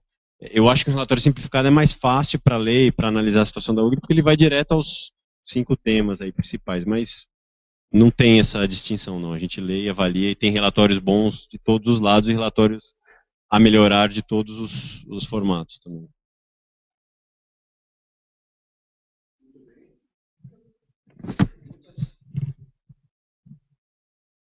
Mais perguntas?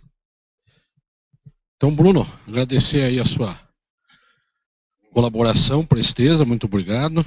Isso aí também. E uma salva de palmas para os dois aí, né?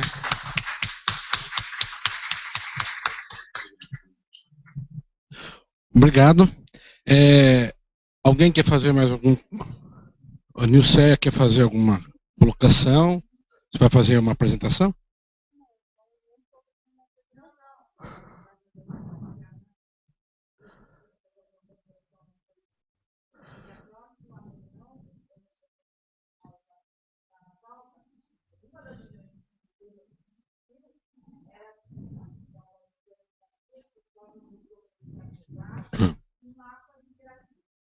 Perfeito. Na verdade, é mais saber de vocês.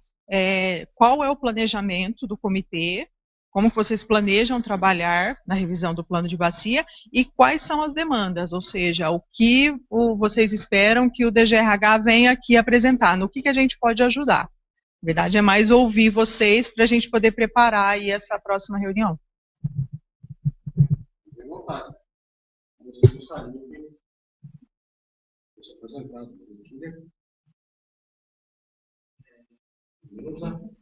Também, se vocês puderem falar um pouco de em que fase vocês estão. Eu não consigo. Pode falar aqui.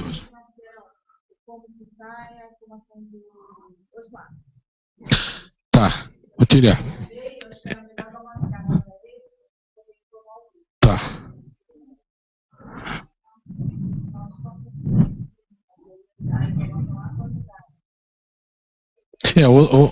O Osmar, ele ficou de vir aqui hoje, ele se comprometeu a ter vindo aqui e acabou não aparecendo. Então, ele ia colocar. Tá. Osmar é o secretário executivo e está como responsável técnico do Cerizo, e o Cerizo, que é o consórcio dos municípios do Sorocaba Médio Tietê, é o tomador de recursos junto ao fundo, que é o FEIDRO, para elaboração do plano de bacia do Sorocaba Médio Tietê. Lembrando mais uma vez que se em 2016 esse plano de bacia não estiver pronto, o comitê é penalizado em 50% dos seus recursos. Então, além de ser um instrumento de gestão, ele vai ser um instrumento que ele vai penalizar, porque se não tem, precisa ter. Tá? Só complementando o porquê, né? As pessoas às vezes se assustam. Nossa, o comitê vai perder 50% do recurso. Só justificando, na verdade, o recurso que vocês recebem do FEIDRO é para ser aplicado em gestão de recursos hídricos e deve ser aplicado de forma otimizada e planejada. Então, o CORE considera que se o comitê não tem um planejamento, né, não tem um plano de bacia, ou seja, não fez um planejamento de como ele vai aplicar aquele recurso, ele é penalizado em 50%, ou seja, ele não teve planejamento, não parou para pensar e planejar em como aplicar aquele recurso, consequentemente, ele não recebe o recurso. Mais ou menos essa é a ideia. Você pode explicar a questão da cobrança e o vínculo com os CLTs, para a gente poder, por favor. Todo mundo entende.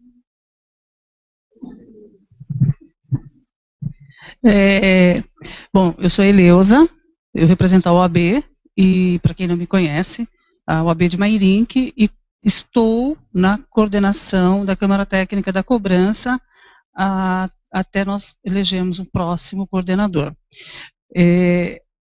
A cobrança, quando nós aprovamos a cobrança no comitê do Sorocaba e Médio Tietê, uma das regras para você aprovar é que você tivesse o plano de bacia atualizado. Isso aconteceu em 2008, em outubro de 2008, nós fizemos a atualização com base nas novas deliberações do CRH, fizemos essa atualização do plano de bacia, e a cobrança, ela deveria estar linkada aos PDCs mais importantes estabelecidos, que são o quê? PDC, é isso que eu estou tentando lembrar o P. Programa. Eu ia falar plano, né? É programa de duração continuada. Nós temos 8, né? E a nossa cobrança, ela se focou no PDC 1, que trabalha com planos, projetos. Quando o município, uma instituição, pretende elaborar um projeto para dados, para banco de dados, então está incluído nesse PDC 1, nesse programa de duração continuada número 1. E os PDCs 3 e 4, que trabalham com a qualidade da água e a cobertura vegetal, exatamente. Então, todos esses projetos que estão vinculados à cobertura vegetal, a reflorestamento, eles vão para o PDC 4. Trabalha com qualidade da água, PDC 3, e banco de dados, PDC 1. A revisão do plano será para que nós consigamos reavaliar a cobrança, os seus parâmetros.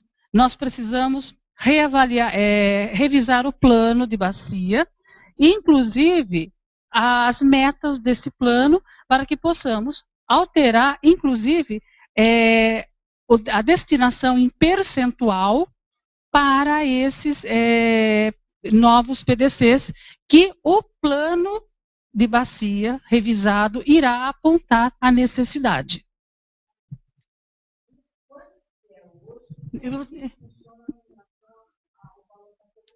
O 100% da cobrança, você pode, o comitê delibera até 10% para custeio da Fundação Agência, ok? Então, até 10% é o comitê que diz, a Fundação Agência vai até a plenária, através do seu presidente, que atualmente é o prefeito de Tatuí, vai até a plenária do comitê e apresenta um programa do que vai precisar para custear a agência no ano seguinte, no exercício seguinte. Então, até 10% do valor da cobrança poderá ser destinado a custeio da Fundação Agência. Do restante, desses 90% ou mais, nós temos que destinar o percentual para esses PDCs que o relatório da cobrança, na instituição da cobrança, ou na revisão da cobrança, que é o que nós faremos futuramente, após a revisão do plano de bacias, ele diz também o percentual, que esse percentual também está vinculado às metas do plano de bacias, da atualização do plano de bacias. Porque se o plano de bacias aponta que o PDC 8, que é educação ambiental, precisa de um investimento num percentual maior, não pode a cobrança diminuir isso. Então, ela tem que ser coerente com essa revisão do plano. Então, atualmente, como é que nós estamos? 22% do plano, do valor arrecadado da cobrança, é para o PDC 1. 44% para o PDC 3 e 33% para o PDC 4. 44, 6, 10, dá 33 pontos para poder arredondar a conta depois. Para chegar, e os até 10% para custeio da Fundação Agência. Então, com a revisão do plano de bacias, esse acompanhamento eficaz da revisão do plano é que dará subsídios para a revisão da cobrança na bacia do Sorocaba e Médio Tietê, inclusive para a inserção de novos parâmetros. Mas, para tanto, nós temos que atingir o primeiro objetivo, que é a revisão do plano, e ver exatamente o que nós estamos, aonde estão as nossas criticidades. Então, alguma pergunta? Rosângela? Otília com novidades, faz favor. Nós entramos em contato com o Osmar, né, que é o secretário executivo do Secofeidro, e ele pediu para comunicá-los que o processo do plano de revisão do plano de bacias, ele fez a revisão do ato convocatório, se encontra hoje no departamento jurídico para liberação, para publicação do edital de contratação, de licitação, ok? Também, como a Rosângela já havia dito, ele disse que hoje está sendo encaminhado ao Secofeidro o plano de macrodrenagem rural e o plano de comunicação do comitê. Ok?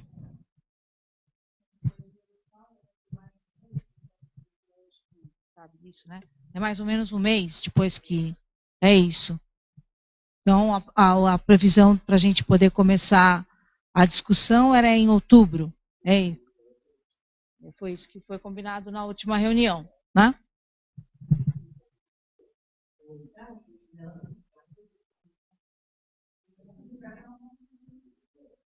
Então, a gente não são 30 dias ainda, né?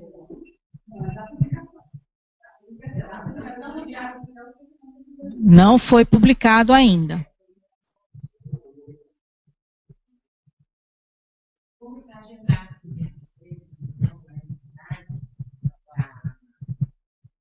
É uma reunião preparatória e de instrução para a construção do plano municipal, né, de resíduos. Então, a gente vai tocar nesse assunto também. Eu vou estar lá e eu e o Osmar vamos sentar para ver como é que está esse processo. Eu coloco no e-mail do grupo a situação desse processo, ok? Perfeito. Eu quero pedir autorização para o Bruno, para não ser se a gente pode usar a apresentação aqui para a gente colocarmos no grupo também, né, essa apresentação que vocês fizeram aqui. Pois não. Eu mando ela por e-mail hoje mesmo ainda, porque essa daí ainda tem uns slides que eu deixei oculto, que eu não sabia se apresentar, então talvez confunda, não é exatamente o que apresentei. Mas eu mando hoje ainda para a Rosângela, tá? A gente... Tá. Tá. Mas pode usar sim. Agradeço, Bruno. Mais alguma pergunta, sugestão, comentário?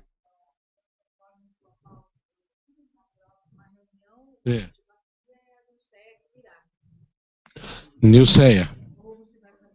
Não. Otília, o que está programado?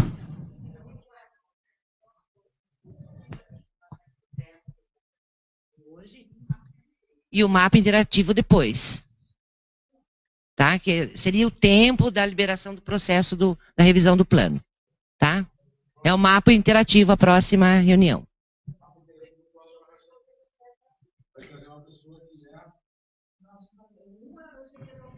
Isso. É o André que vai fazer o contato para isso, não é? Isso. Isso. Isso. Então a gente também não, em função disso, não podemos deixar agendada a data da próxima reunião, nós temos que coincidir com a data da disponibilização dos 2 professores. Aproximadamente um mês. Perfeito. Pois não sei. Uma sugestão, vocês estão falando aí dessa parte de mapas, são produtos cartográficos mesmo, né?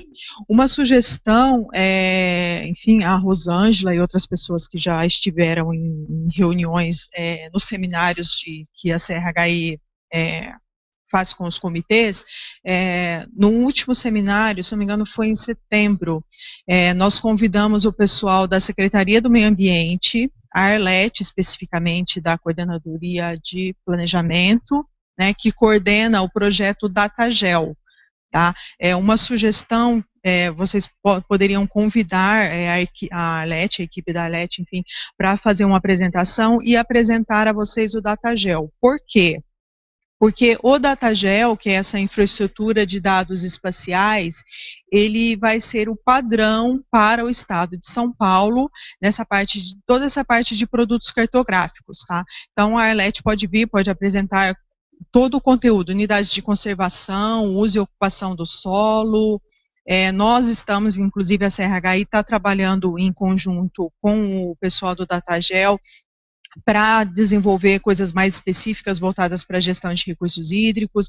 Então, vai ter no DataGel também informação sobre classe de enquadramento dos rios, dominialidade e tudo isso, e seria interessante. E a sugestão que o DGRH está fazendo para todos os comitês é utilizar o DataGel como fonte de mapas, tá? Por quê? Já consegue acessar. Tem toda uma parte interativa, ele pode ser usado em softwares livres, pode ser usado tanto no ArcGIS como no MapServer e outros softwares livres, né? O ArcGIS é pago, mas tem vários softwares livres, e chamando atenção para isso.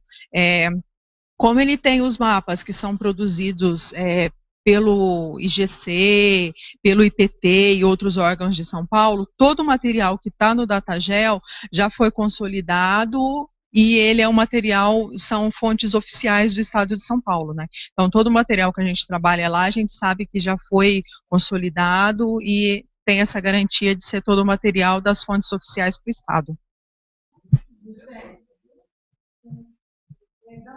Olha, entrando DataGel no Google é muito fácil de achar.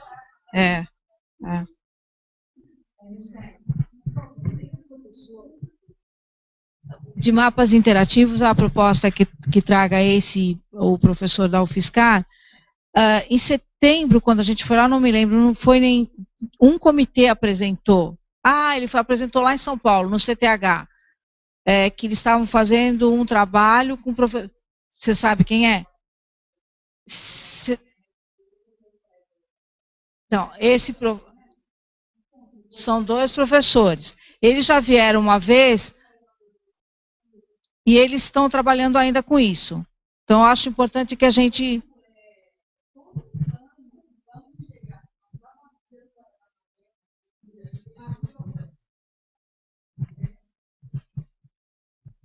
O PIR, que o Bruno citou aqui na apresentação, que é o plano de integração da Bacia do Paranapanema, né, são todos os comitês do CBH Paranapanema, inclusive os da vertente do Estado de São Paulo, eles estão utilizando, na parte de diagnóstico, que eles fizeram um diagnóstico ambiental participativo, eles estão utilizando essa referência, que na verdade o professor César e o professor Salvador adaptaram uma metodologia internacional que é chamada de SWOT, eles adaptaram para fazer o mapeamento ambiental participativo, né, adaptaram para a realidade ali dessa bacia do Paranapanema, e é o que eles estão aplicando. Isso.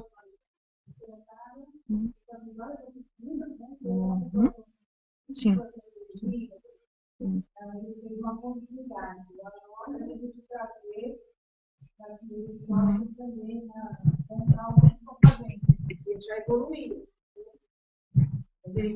Quando eles vieram, eles estavam num estágio.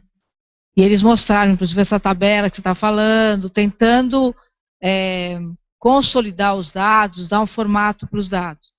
E eles tinham dificuldade, contaram dessa dificuldade, e eu acho que eles já caminharam. Então, acho importante que eles venham de novo.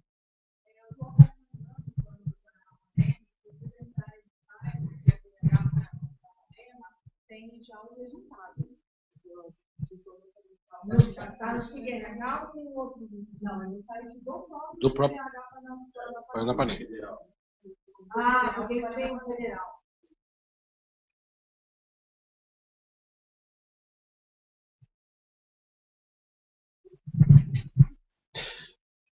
Pronto? Mais perguntas, mais questionamento, dúvida, planejamento. Então, a gente vai ficar definido que a próxima reunião nós vamos marcar a data em função da disponibilidade das pessoas que vêm aqui falar com a gente. Aqui ou em qualquer outro local que a gente possa agendar essa reunião. Eu quero saber se para vocês, pessoal que veio, se ficou bom aqui, a FATEC Tatuí, se ficou muito distante para alguns, para outros, né? Claro que nunca a gente vai conseguir agradar todo mundo, né? Porque Sorocaba é uma distância para quem está em Botucatu. Em compensação, para quem está em São Paulo, é mais perto do que eu estou indo para Tatuí. Para quem vier de Botucatu para Tatuí, do que quem vier de São Paulo. Então, sempre perto. Nós temos um comitê de diretores das FATECs e a gente elege sempre Tatuí como mais ou menos o centro aqui desse grupo de FATECs, né? O pessoal que vem de Botucatu, que vem de Bauru, que vem de Itapetininga, Capão Bonito, Sorocaba, Itu, aqui fica mais próximo que é meu parceiro. Se vocês concordarem com que a próxima reunião seja aqui, a gente agenda lá para cá mesmo, tá bom?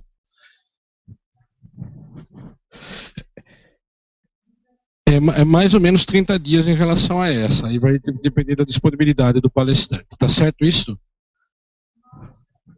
Pode falar, Rosângela.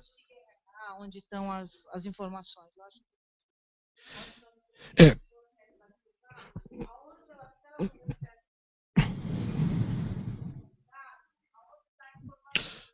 Pessoal, então é o seguinte, ó, a gente tem bastante dificuldade de transmissão de e-mails, de comunicação, isso não é só nesse grupo, aqui na FATEC a gente encontra essa dificuldade em relação ao Centro Paulo Souza, esse negócio de e-mail, às vezes funciona, às vezes vai para a caixa de spam e tudo mais.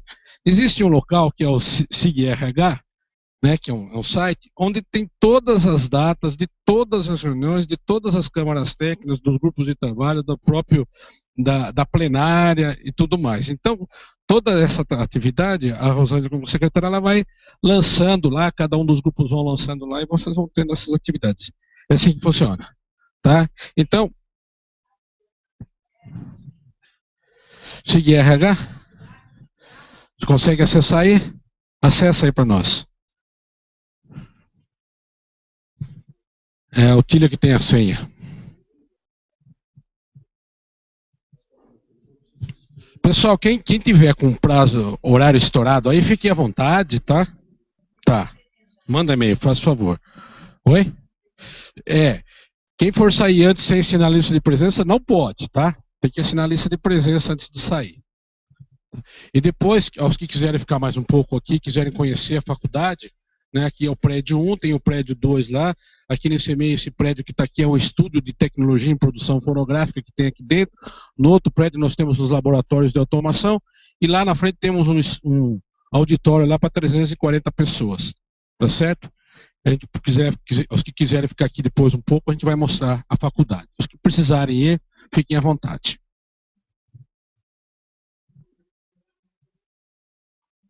Então é www.sigrhsp.gov.br, tá? Entrando no site, tem o comitê de bacia, todos os comitês aí.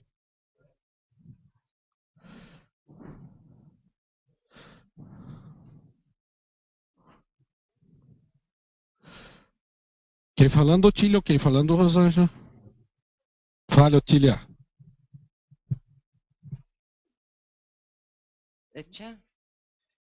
A gente sem mouse não funciona, tá, gente? Espera aí. Ó, eu tenho que entrar no Sorocaba e Médio Tietê. Aqui, Sorocaba, Médio Tietê.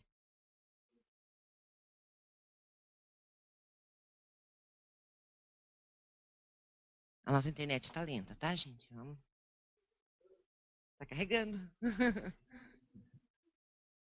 Aqui, ó. Agenda.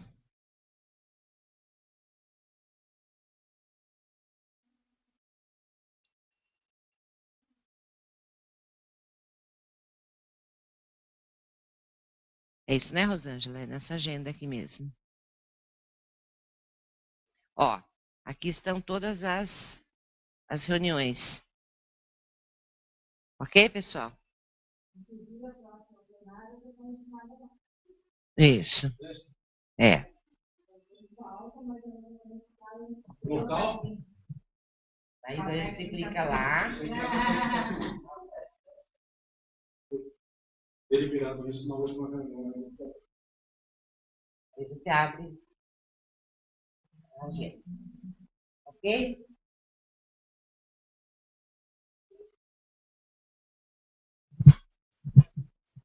Isso, professor. Dúvidas, perguntas? Só então, da minha parte, alguém quer fazer algum comentário? Vai ter que dar uma então, agradecer ao deles, ao Luami, né, à equipe da Faculdade, agradecer a presença de todos que vieram aqui, ao menino da FUNAG, que não sei o nome, Vinícius, tá? E em especial ao Bruno, pela disponibilidade de São Paulo, bem ativo até aqui.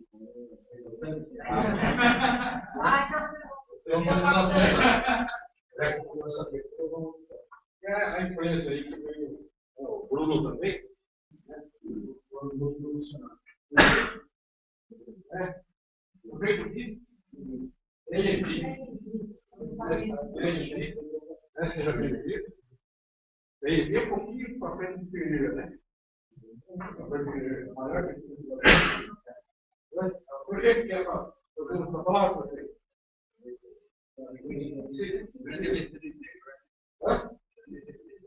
Grande ABC, hoje for lá, ABC, em Levi, Porto Preto, hoje.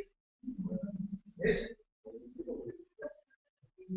Eu também. Eu gosto bastante.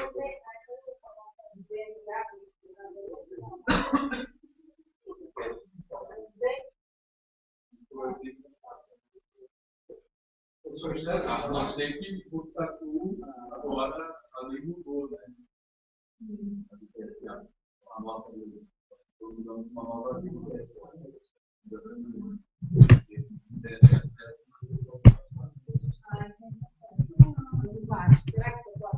Chega aqui, ó.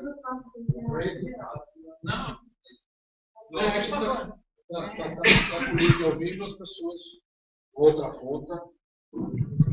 Porque em Botucatu nós tínhamos feito um conselho administrativo do PSA e um conselho para o fundo municipal de PSA que ia ser criado. Só que deu conflito essa lei 1045 do conselho administrativo com o conselho fiscal.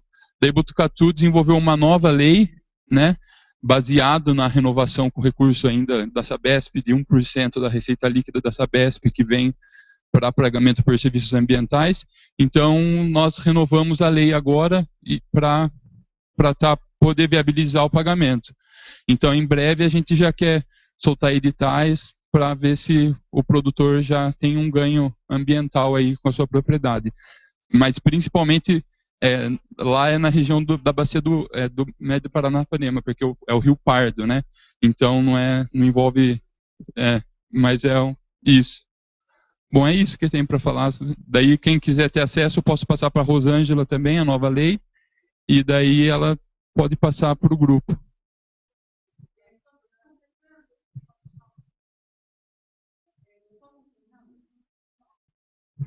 A pedido do professor Emerson, eu estou acompanhando a tramitação no Congresso do projeto de lei sobre o PSA, que trará diretrizes.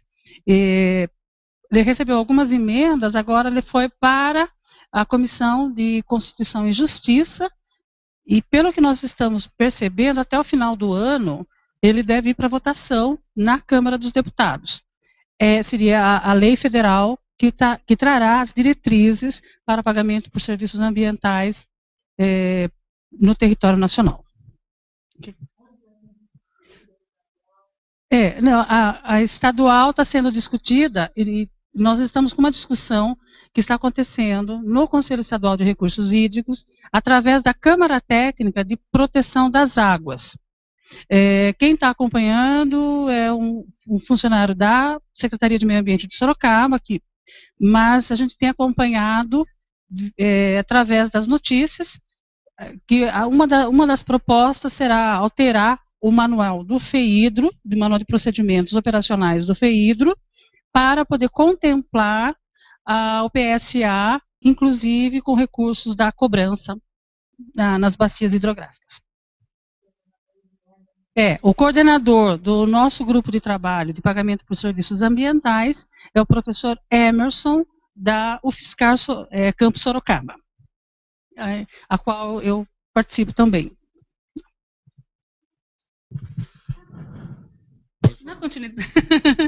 Na continuidade, também nós temos um grupo, na terça-feira, nós estaremos nos reunindo novamente em São Paulo. O ano passado, a Câmara Técnica da Cobrança do Conselho Estadual de Recursos Hídricos criou um grupo, um GT de trabalho, para discutir a revisão da cobrança naqueles comitês onde a cobrança já está implantada. Então, nós estamos discutindo metodologia, parâmetro... Oi? Não, nós não vamos revisar aquela deliberação, nós estamos construindo uma deliberação que será específica para os comitês que já possuem a cobrança implantada. Então, por exemplo, porque você não pode exigir na fundamentação da cobrança os mesmos itens para quem está implantando e para quem já tem a experiência, como nós temos a nossa cobrança em vigor ela está implantada desde agosto de 2010. Então, até para você trabalhar impactos na indústria e nos demais setores, como o abastecimento público, tudo,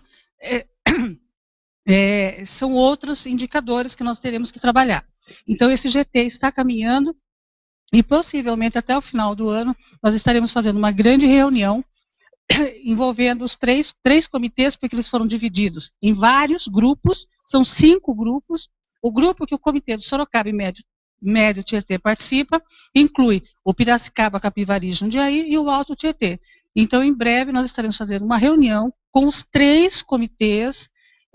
Nós já tivemos no início do ano um fórum virtual que ficou disponível online.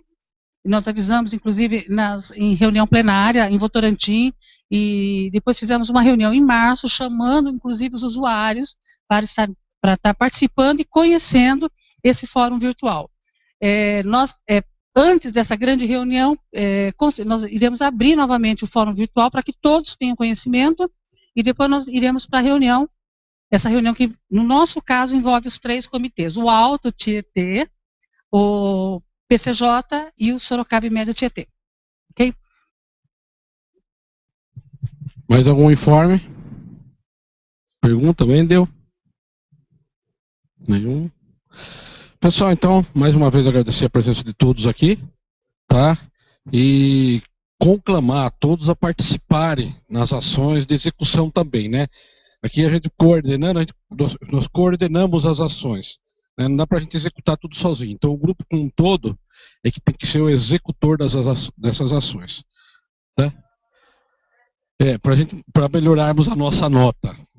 Tá certo, Bruno? Agradeço, então, a presença de todos. Muito obrigado. Tem quem for tomar mais um café ali. Quem quiser visitar a escola, fiquem à vontade.